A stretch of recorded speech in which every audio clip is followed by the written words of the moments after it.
Lecture du livre de l'Exode. En ces jours-là, Moïse redescendit de la montagne.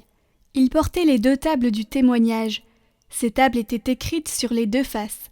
Elles étaient l'œuvre de Dieu, et l'écriture, c'était l'écriture de Dieu, gravée sur ces tables. Josué entendit le bruit et le tumulte du peuple et dit à Moïse : « Bruit de bataille dans le camp. » Moïse répliqua : « Ces bruits, ce ne sont pas des chants de victoire ni de défaite. Ce que j'entends, ce sont des cantiques qui se répondent. » Comme il approchait du camp, il aperçut le veau et les danses. Il s'enflamma de colère, il jeta les tables qu'il portait et les brisa au bas de la montagne. Il se saisit du veau qu'ils avaient fait, le brûla, le réduisit en poussière, qu'il répandit à la surface de l'eau. Et cette eau, il la fit boire aux fils d'Israël. Moïse dit à Aaron : « Qu'est-ce que ce peuple t'avait donc fait pour que tu l'aies entraîné dans un si grand péché ?» Aaron répondit : « Que mon Seigneur ne s'enflamme pas de colère. Tu sais bien que ce peuple est porté au mal. C'est eux qui m'ont dit : Fais-nous des dieux qui marchent devant nous, car ce Moïse, l'homme qui nous a fait monter du pays d'Égypte, nous ne savons pas ce qui lui est arrivé. » Je leur ai dit : ceux d'entre vous qui ont de l'or, qu'ils s'en dépouillent. Ils me l'ont donné, je l'ai jeté au feu, et il en est sorti ce veau. Le lendemain, Moïse dit au peuple : Vous avez commis un grand péché. Maintenant, je vais monter vers le Seigneur. Peut-être obtiendrai-je la rémission de votre péché. Moïse retourna vers le Seigneur et lui dit : Hélas, ce peuple a commis un grand péché. Ils se sont fait des dieux en or. Ah, si tu voulais enlever leur péché, ou alors efface-moi de ton livre celui que tu as écrit. Le Seigneur répondit à Moïse : Celui que j'effacerai de mon livre, c'est celui qui a péché contre moi. Va donc, conduis le peuple vers le lieu que je t'ai indiqué, et mon ange ira devant toi.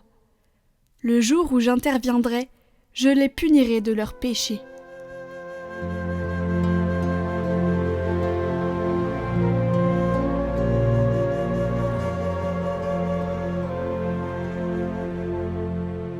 Rendez grâce au Seigneur, il est bon, éternel est son amour.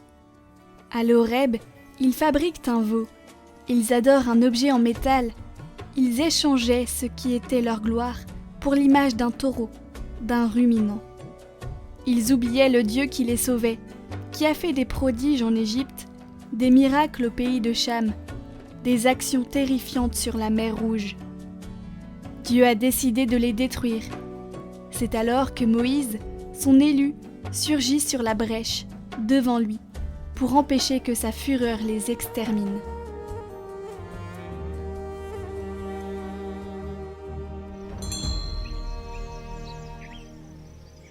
Évangile de Jésus-Christ selon saint Matthieu. En ce temps-là, Jésus proposa aux foules une autre parabole. Le royaume des cieux est comparable à une graine de moutarde, qu'un homme a prise et qu'il a semée dans son champ. C'est la plus petite de toutes les semences, mais quand elle a poussé, elle dépasse les autres plantes potagères et devient un arbre. Si bien que les oiseaux du ciel viennent et font leur nid dans ses branches. Il leur dit une autre parabole. Le royaume des cieux est comparable au levain qu'une femme a pris et qu'elle a enfui dans 3 mesures de farine, jusqu'à ce que toute la pâte est levée. Tout cela, Jésus le dit aux foules en parabole, et il ne leur disait rien sans parabole, accomplissant ainsi la parole du prophète. J'ouvrirai la bouche pour des paraboles, je publierai ce qui fut caché depuis la fondation du monde.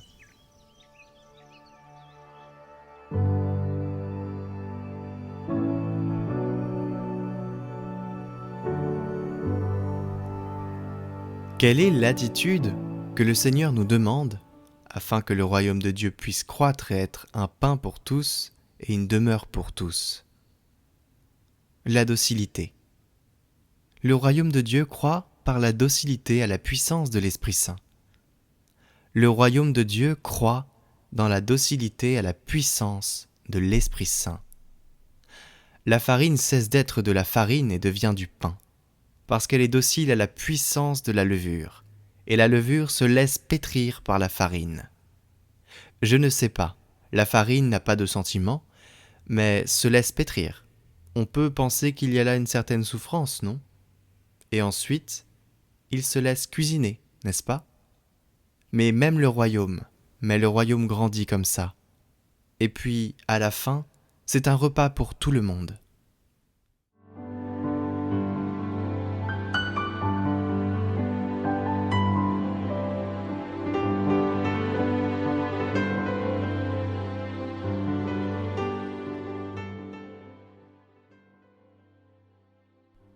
Au nom du Père, du Fils et du Saint-Esprit. Amen. Ô admirable Sainte Marthe, j'ai recours à vous et je compte entièrement sur votre aide dans mes besoins et surtout sur votre assistance dans mes épreuves. Comme remerciement, je vous promets de propager partout cette prière. Consolez-moi dans mes soucis et difficultés, je vous en supplie humblement. Par l'immense joie qui a rempli votre âme, lorsque vous receviez le Sauveur du monde dans votre demeure de Béthanie, je vous prie d'intercéder pour moi et ma famille, afin que nous gardions Dieu dans notre cœur, et qu'ainsi nous méritions d'obtenir le remède à nos nécessités, spécialement dans la situation actuelle qui m'accable.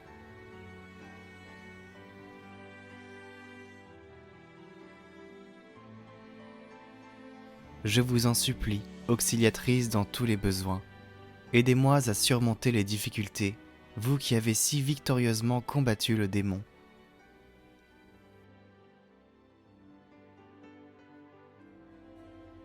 Notre Père, qui êtes aux cieux, que votre nom soit sanctifié, que votre règne vienne, que votre volonté soit faite sur la terre comme au ciel. Donnez-nous aujourd'hui notre pain de ce jour. Pardonnez-nous nos offenses, comme nous pardonnons aussi à ceux qui nous ont offensés. Et ne nous laissez pas entrer en tentation, mais délivrez-nous du mal. Amen. Je vous salue Marie, pleine de grâce, le Seigneur est avec vous. Vous êtes bénie entre toutes les femmes, et Jésus, le fruit de vos entrailles, est béni. Sainte Marie, Mère de Dieu, priez pour nous, pauvres pécheurs, maintenant et à l'heure de notre mort. Amen. Gloire au Père et au Fils et au Saint-Esprit, comme il était au commencement, maintenant et pour les siècles des siècles. Amen. Sainte Marthe, priez pour nous. Sainte Marthe, priez pour nous. Sainte Marthe, priez pour nous. Amen. Il n'y a qu'une seule vidéo pour cette neuvaine. Vous pouvez la réciter chaque jour pendant 9 jours à la même heure.